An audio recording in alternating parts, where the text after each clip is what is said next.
Innan själva videon börjar så vill jag bara att ni ska veta att det här spelades in i mitten på februari. Så om ni undrar så är det därför som det ligger snö på marken. Nästa station, Bjärnum. Nästa, Bjärnum.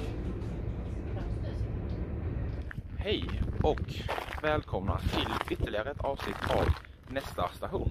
Som idag utspelar sig i ett lite småkallt Bjärnum. Det är till och med så att det ligger snö på marken, rätt mycket faktiskt. Så därför har mössan åkt kvar här.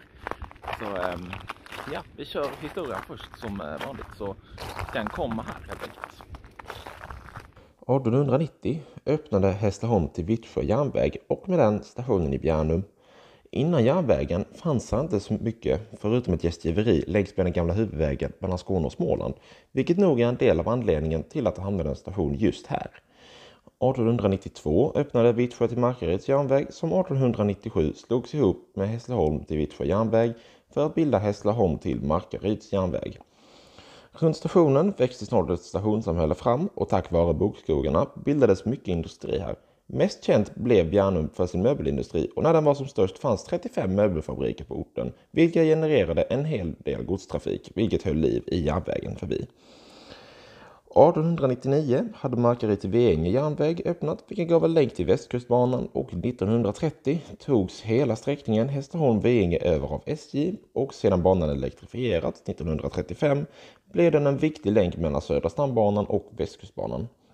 Även sedan den lokala persontrafiken lagts ner i maj 1978 så gick här mycket gods som tog denna vägen istället för att köra över Hallandsåsen fram tills att tunneln öppnade, och även en del fjärrtåg, framförallt vid omledningar av olika slag, fast inga av dessa tåg stannade i Bjärnum.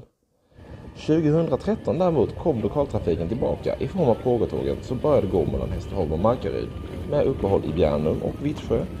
Och enligt nuvarande planer så här en fredagsmorgon år 2024 så ska denna trafik förlängas till Halmstad från och med år 2028.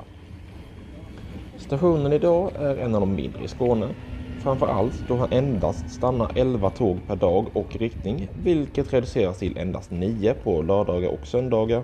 Och alla dessa avgångar körs av ett och samma tåg som går fram och tillbaka mellan Hässleholm och Markaryd. Stationen har 2 perronger, men normalt är det endast spår 1 som används, och det är även endast på denna sidan som det finns väderskydd, biljettautomat och dylikt. Antagligen finns bara spår 2 där för tågmöte med godståg eller som förberedelse ifall antalet avgångar skulle öka.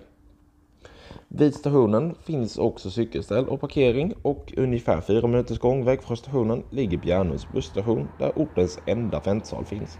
Dock verkar den inte vara särskilt välavledd om man kollar på antalet fotspår i snön. Tillbaka vid stationen finns en plankorsning för att ta sig mellan spår 1 och 2 samt avgångstavlor på båda dessa, och det gamla stationshuset står kvar, dock inte i något järnvägsrelaterat syfte längre.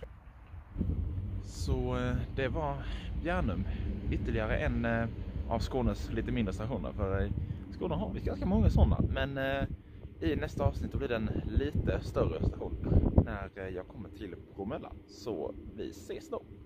Hej då!